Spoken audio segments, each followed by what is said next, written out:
You're listening to the Author Stories Podcast, bringing you the story behind the stories and the storytellers. Margaret White, Terry Brooks, Sheena Kamal, Matthew Quick, J.T. Ellison, Walt D. Williams, Brad Thor, Corey, Dr. O, Brandon Sanderson, Robin Mom, Ernest Klein, Jim Butcher, Sherwin Harris. Visit hankgarner.com for archives of all the shows. Today's guest is Ann Druyan. Authors. I have a fantastic new service to tell you about. It's called PubSite. PubSite is a service to help you build your very own website, your home on the web, where you can promote your work and give your fans a place to connect with you. PubSite is a website platform that allows every author, regardless of budget, to have a great-looking professional website developed by the book marketing professionals at FSB Associates. PubSite is the new, easy-to-use DIY website builder developed specifically for books and authors. Whether you're an author of one book or 20, or a small publisher, PubSite allows you to build, design, and most importantly, update your website pain-free. No need to be dependent on a designer or webmaster to make a small but costly change to your website.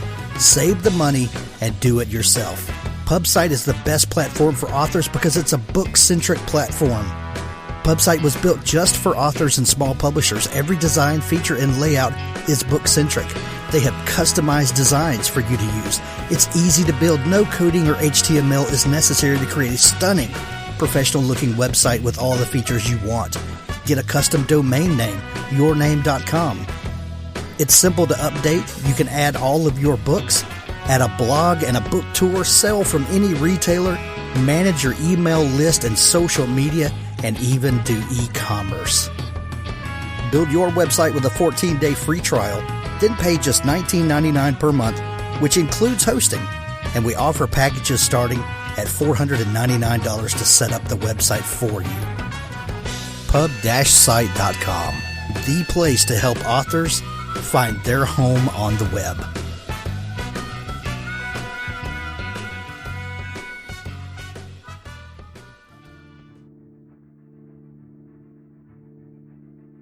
Beware the Chinaman by Stephen Taylor. The future is electric, but who holds the power? Sent by government agent Howard to pick up a stolen hard drive, Danny soon finds himself fighting for his life as he's chased across Europe by the mysterious and deadly Chinaman. The hard drive holds information to expose an organization called the Board, and its chairman wants it back. The Board's plan is to save the planet and gain global dominance through its ecological empire. The execution of the plan is by any means necessary. Beware the Chinaman, the new thriller by Stephen Taylor. Unleashing Iron, Book 3 of the Unwilling Souls series by Gregory D. Little, arrives April 24th and is available for pre-order now. Seslukani has one mission: keep humankind's murderous gods imprisoned. She's about to fail. The gods have achieved the unthinkable, inhabiting human avatars from within their prison's walls. They now gather followers and work to break it open from the outside. One of those avatars is Sessa's own father. Just as all seems lost, Sess learns of a recently unearthed artifact so powerful that it can repair the prison and save her father from the possession that is killing him. But in the wrong hands, the artifact could demolish the prison instead of repairing it, and it's already been stolen. In a desperate race to control the object that will save or end the world, Sess faces a devastating choice as she realizes that no one is immune to the artifact's ancient promise of forgotten power. Not her family, not her friends, not even herself. Unleashing Iron is available for pre-order now. Order before April 24th to get the special sale price. Well, thanks for joining me again for the Author Stories Podcast, where I bring you the story behind the stories and the storytellers. Today, I am super excited to have Ann Druyan on the show with me today. She is the author of a brand new book called Cosmos, Possible Worlds. And let me tell you, this book is a must-have for your bookshelf. What a great accomplishment. Thank you for joining me today, Ann. Hank, I'm so happy to be with you, and thank you so much for your kind thoughts about the book. That means a lot to me. Absolutely. And we've got so much to talk about today. But Anne, we begin each show with the same question, and that question is, what is your first memory of wanting to be a writer or storyteller? What a great question. I have a very vivid recollection of being so small that my only, writing materials were paper towels. And my mother would give me paper towels, and I would scribble on them in pencil. And she saved every one of them, so I still have them, actually. What a gift! What a gift! What a great act of parenthood. And she had wanted to be a writer and wrote beautifully, but really just never got to test herself against the world. And so from a very early age, she told me that if I wanted to be a writer, I would be a great one. And it was that enormous encouragement, especially for a female child growing up in the 50s. That was unusual and really, I think, had a big part in how my life unfolded. My parents were born in 1949, and I remember my mother talking about, as a girl who was very science minded, through the 1950s and the early 1960s, that there was so much discouragement around her, that's not what girls do, or you should be focusing over here because this is what girls do. And what a gift to have a parent who just didn't put those shackles on you. That's amazing. It is amazing, and it's equally amazing, maybe more so, that my father, who was working, he had a business in the garment district, but when he would come home from work, he would let me sit on his lap and he would read Shakespeare to me. He would ask me, do you want a tragedy, a comedy, or a history? And I would pick. And then he would read to me from Shakespeare with such passion. And so, I was really so blessed to have two extremely loving parents who really believed in me. And as for your mother's experience, I was also born in 1949. And I remember vividly that throughout my youth, being made to feel somehow unworthy to be speaking at meetings and talking with colleagues. And that was very scarring. And that's one of the positive changes in the world that, I see as a reason for hope. It's not completely the way I would like it to be, but it's so much further in the direction of that kind of open-heartedness that it gives me hope. Absolutely. Absolutely. And I grew up in a very rural area where light pollution was not something that I experienced as a small kid. And I can remember sitting outside looking up and just seeing stars for days. Just the canopy above us was just covered in stars. And I didn't know to not take that for granted at the time, because that was not everyone's experience. So I always had this view of the universe around us as just this big thing that we were a part of. But I remember when I first looked through a telescope and I saw that there was detail and there were worlds out there. It was not just pinpricks of light above us, but there were endless possibilities. And that completely blew my mind as, I don't know, I was maybe 7 or 8 when that happened. What was your first experience with discovering that the universe that we're a part of is bigger than our finite minds can grasp? Another great question.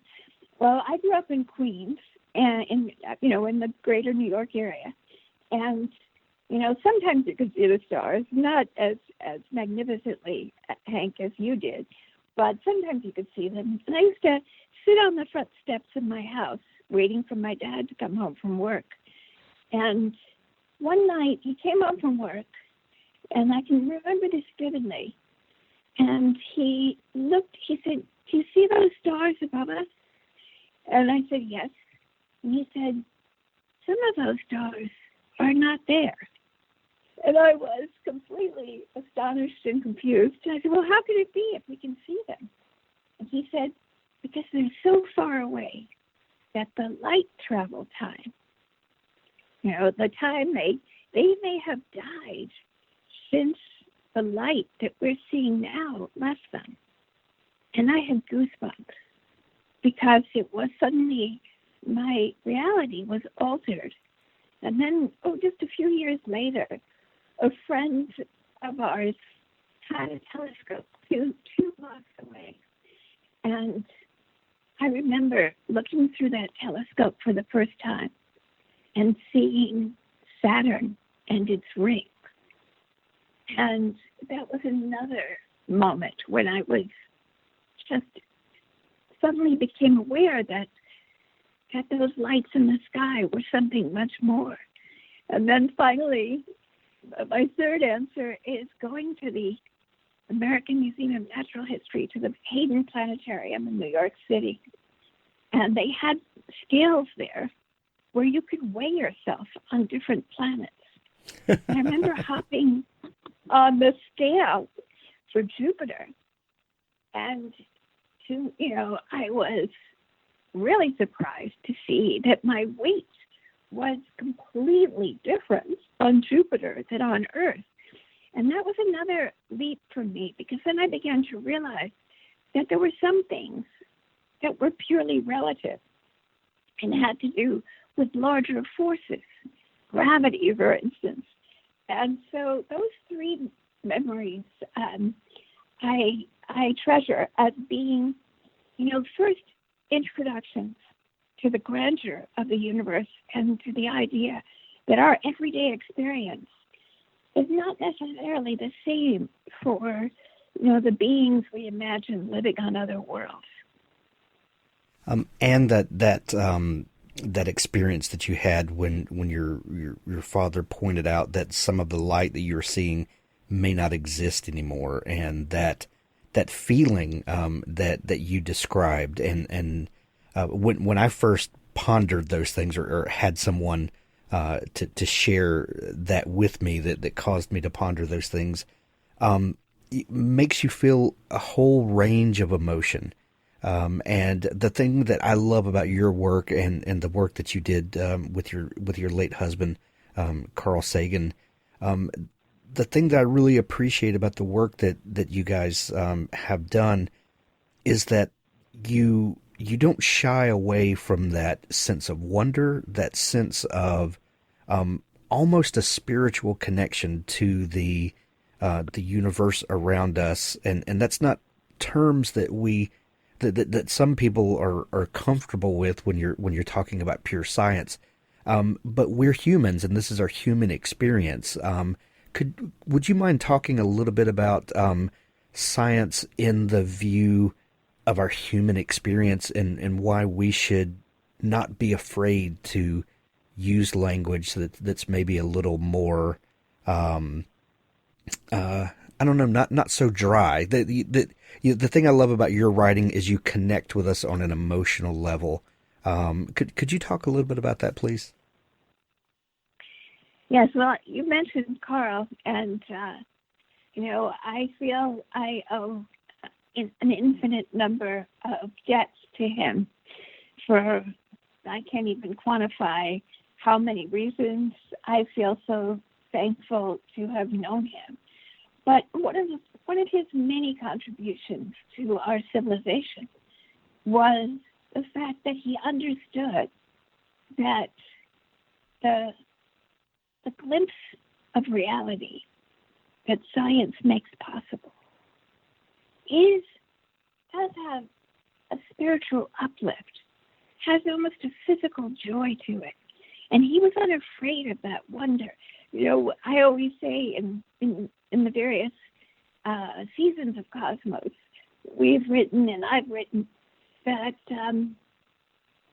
we are a way for the universe to know itself, and that the ship of the imagination, which is the vehicle that we take to distant worlds and times, is powered by twin engines of skepticism and wonder, never one at the expense of the other. I love science because its fidelity to accuracy, to truthfulness. In science, it matters what's true, most of all. And so, you can't lie your way to Mars. You can't bluff your way to Mars. Every space mission has literally hundreds of thousands of steps that are taken by tens of thousands of different people. And if any one of them are fudging the information or taking liberties with the facts, then the mission will go horribly awry. And another thing I love about science is that it gives, the scientific community gives its highest rewards to the people in science who can prove that their most cherished beliefs are untrue. If they have better evidence, then science changes. And that's its greatest strength. So, when people used to ask Carl, who was a very conscientious scientist, always had a laboratory that was always completely operational, always taught at the university and in many other places. But they would say to him, well, you're a scientist, you publish 600 peer-reviewed refereed papers. Why are you doing all this public outreach? Why are you going on the Tonight Show and, talking at nursery schools and immigration and naturalization ceremonies? Why? And he would say, when you're in love, you want to tell the world. For him, the joy of communicating science was not just because he wanted to share what he knew, which amazed him, but also because he saw it as a civic duty, as an act of citizenship, because he believed, as do I, that this is a birthright. Knowledge of nature, of the universe, is a birthright that belongs to everyone. And, in this current pandemic, when there's been so much contempt for science over the recent years, and so much derision, and so many attempts to downplay what the scientists are telling us, the whole world is looking to the epidemiologists for the only possible solution to this nightmarish problem. And so it's my hope that something good can come out of this misery, and that is a heightened respect for the values of science and for its insights. Absolutely. And as a preteen and teenager in the 1980s, I vividly remember Cosmos. That was one of the highlights of the week for me, was getting to watch Cosmos on PBS. And then the companion book that went along with that, I think sold more than 40 million copies. I mean, what a crazy accomplishment for a science book. And there's a whole generation of science fiction writers like myself who attribute a lot of the things that we think about in the to that book and that TV series. You guys were hugely influential to a whole generation of folks.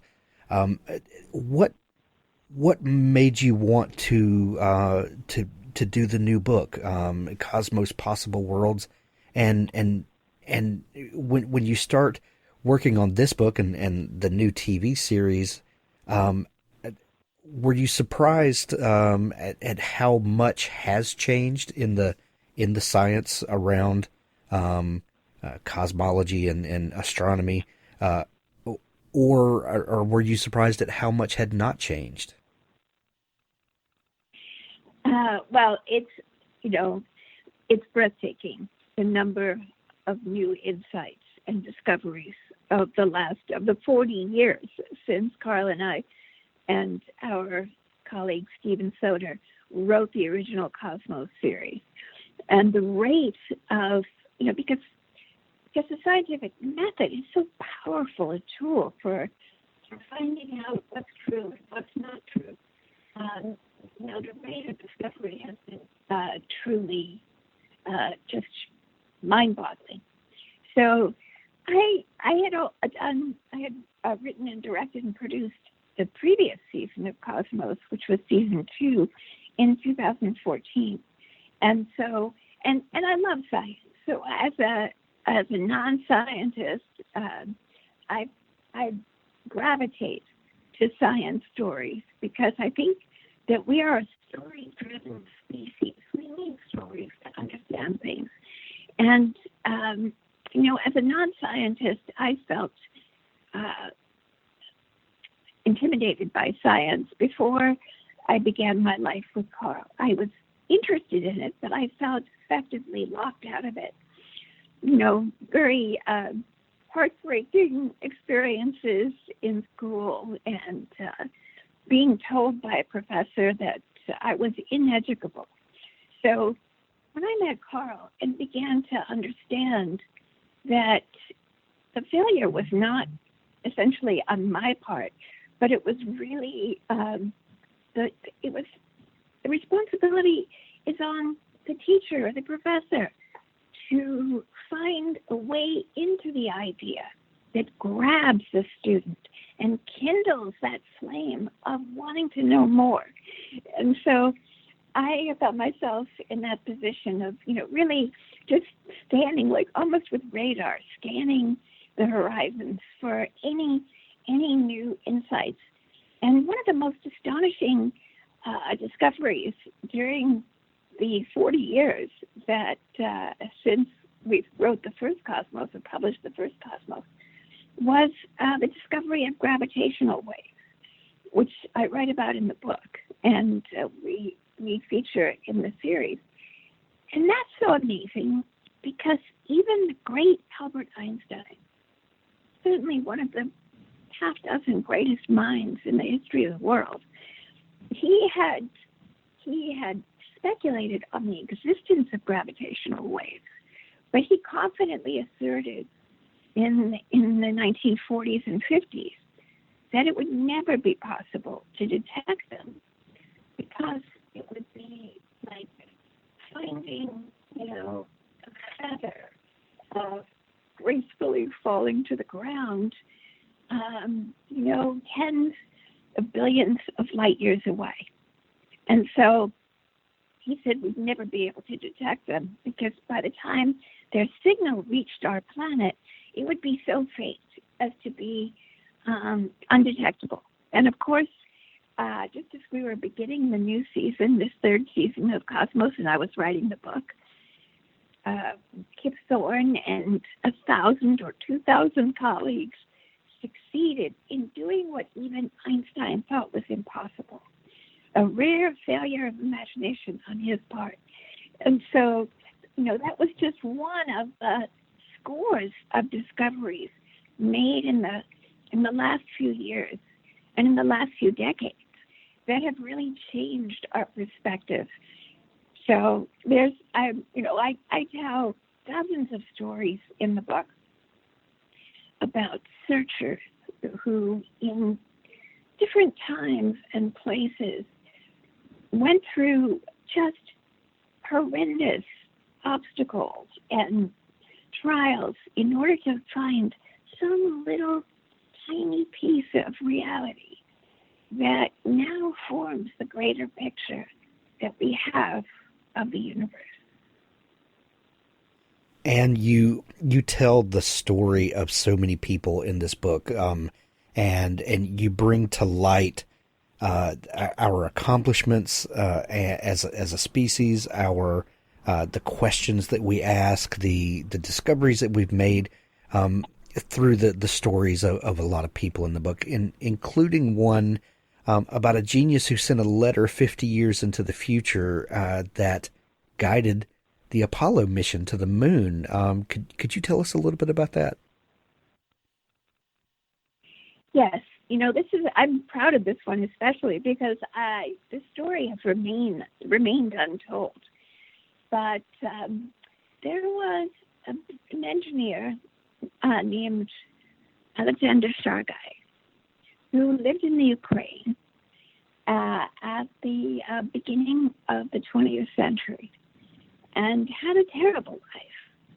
But during the time he spent in a World War I trench as a soldier under fire, he had an epiphany of how it was physically possible to send a spacecraft to the moon and to bring it back safely.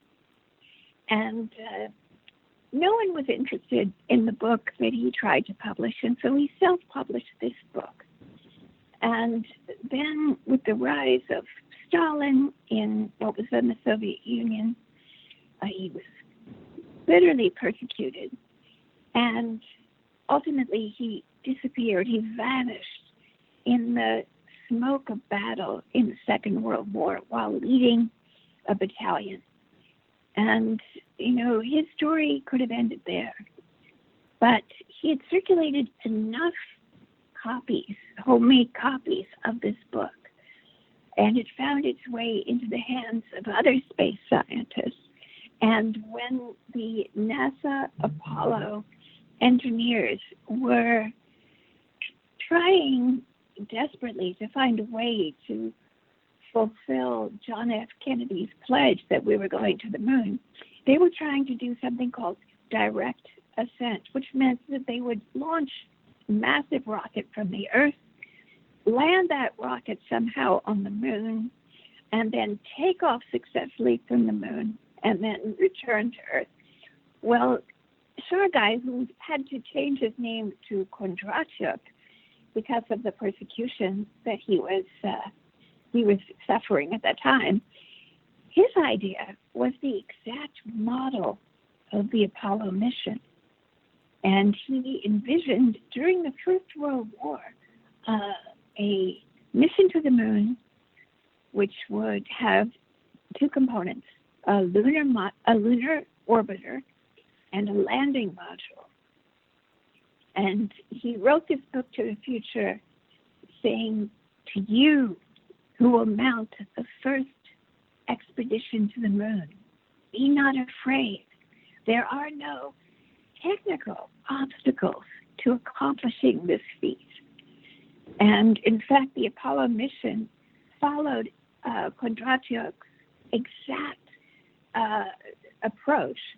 And at the time, of course, Kondratyuk, Shargai had been Russian, and in the official NASA history, I noted that there was no reference to the fact that he had provided the information. And I don't find that the least bit surprising. But the one piece of confirming evidence is that Neil Armstrong, after he returned from the moon, made a pilgrimage to the tiny house, the cottage in the Ukraine, where Alexander Shargai was born, to pay his respects. There was one who had not forgotten. And I've always been so moved. He actually went back to Moscow and returned a bit of soil from Shargai's front yard and asked them to please give this man the honor that he deserved. That gives me chill bumps, Ann. That's such an amazing story. And the book is full of stories like that of people that have advanced our understanding. The one question that everyone wants to know, and the more we discover about our place in the universe, are we any closer to discovering other life in the universe?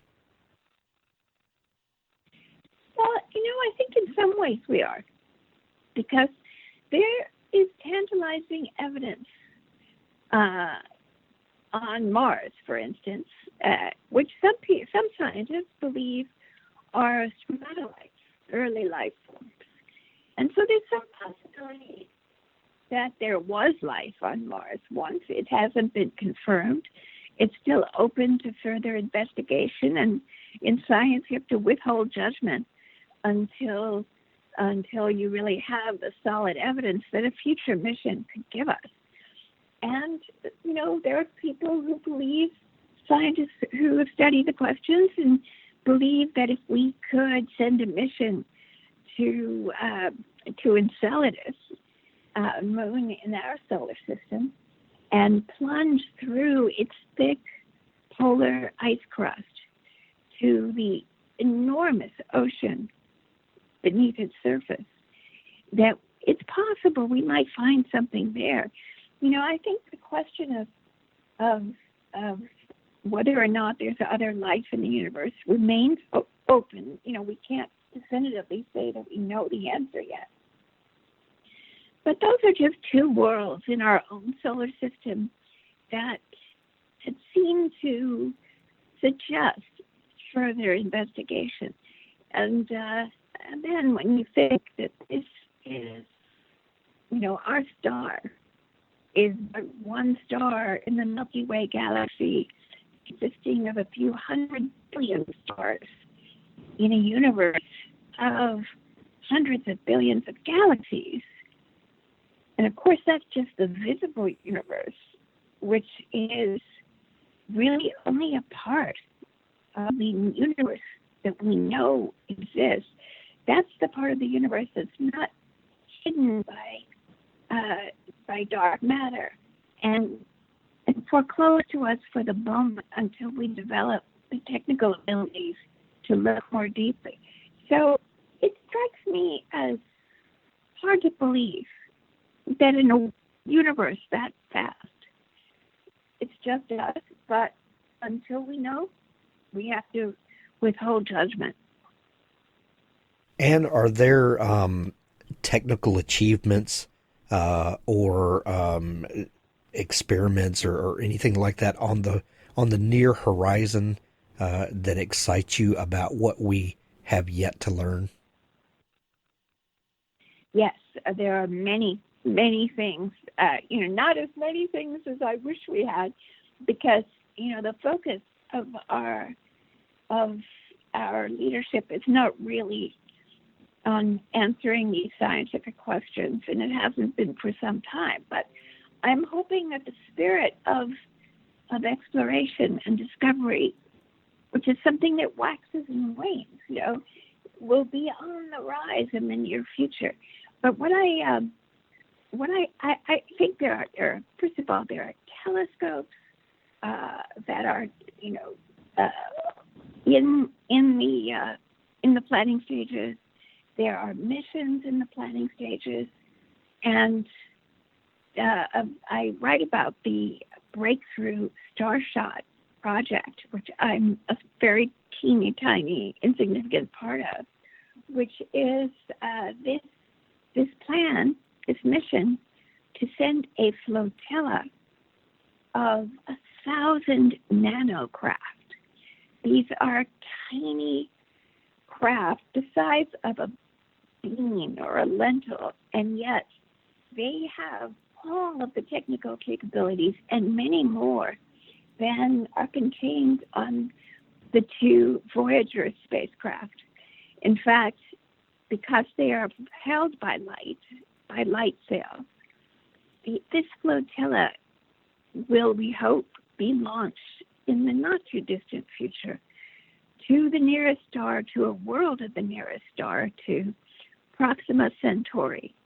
And to give you a sense of how fast you can travel, if you light sail, if you use photons of light the way we use the wind to propel our sails at sea, the Voyager, the two Voyager spacecraft, of whom I'm very fond, are traveling at 38,000 miles an hour.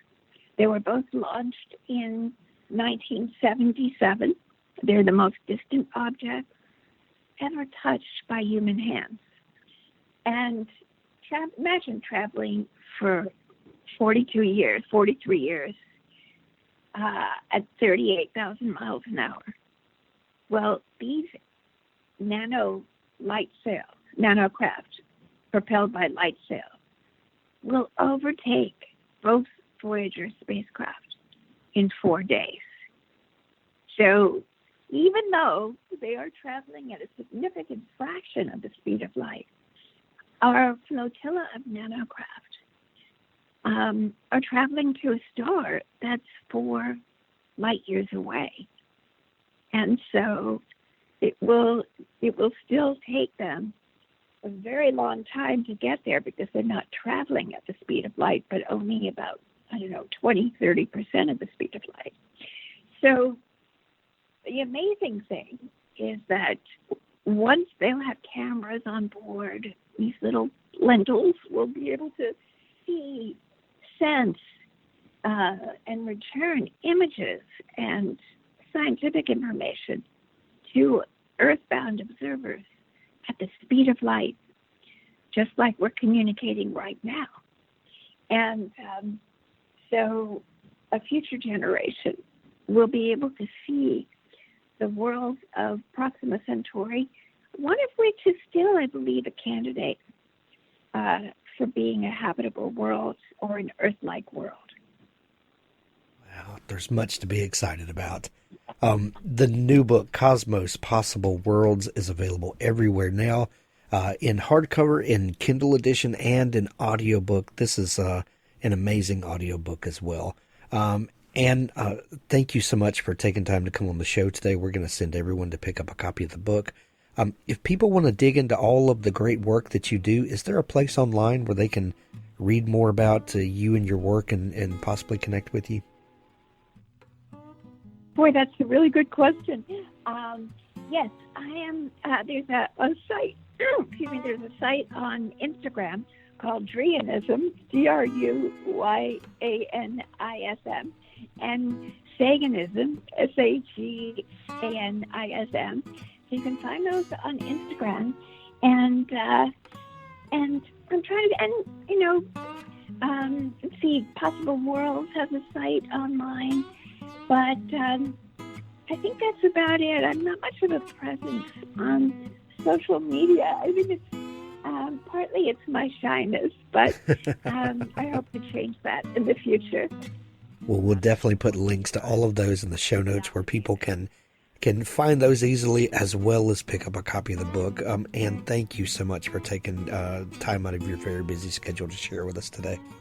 Hank, I want to tell you, this has been a delight for me. I love the questions you asked. I've done many interviews, and your questions were wholly original and very stimulating for me. And thanks for your great kindness in having me today. Before We Ever Spoke by Dan Largent. Cleveland, Ohio, 2006. After a chance encounter, 3 people soon find out that life can sometimes thrust us into the public eye, even when taking great measures to avoid it. Cooper Madison was the best pitcher in baseball after being drafted number 1 overall in 1996 from the small Gulf Coast town of Pass Christian, Mississippi. 1 year after announcing his sudden and shocking retirement, he finds himself seeking anonymity in Cleveland, Ohio. Kara Knox is the youngest sibling to 3 older brothers. After a tragic work accident to her closest relative, she has built up a tough exterior as she begins her final year of college at Cleveland State University. Jason Knox, Kara's oldest brother, is the lead detective on Cleveland's Edgewater Park killer case. After months without a suspect, he's feeling the heat from his media-hungry chief. Serendipity intervenes, and all three learn that perception and reality are paths that rarely ever intersect. Before We Ever Spoke by Dan Largent. Hey folks, you really ought to check out Patricia Gillam's Heroes of Corvus series. Book 1 is called A Superhero's Duty. A fight between a second-generation superhero named Red Bolt and a villain for hire named Icarus goes terribly wrong, resulting in the drowning deaths of 3 innocent civilians and orphaning a 6-year-old boy. Racked with guilt, Red Bolt visits Cameron Wilson at the hospital every night and won't leave the boy's side until he falls asleep. Befriended by a night shift nurse, the man in costume begins to disclose what really happened after the fight and why he feels the death of Cameron's parents and sister fall on his actions. A superhero didn't survive that night, and Cameron and the rest of the city are not out of danger. A Superhero's Duty, Book 1 of the Heroes of Corvus by Patricia Gillam. Get this series now.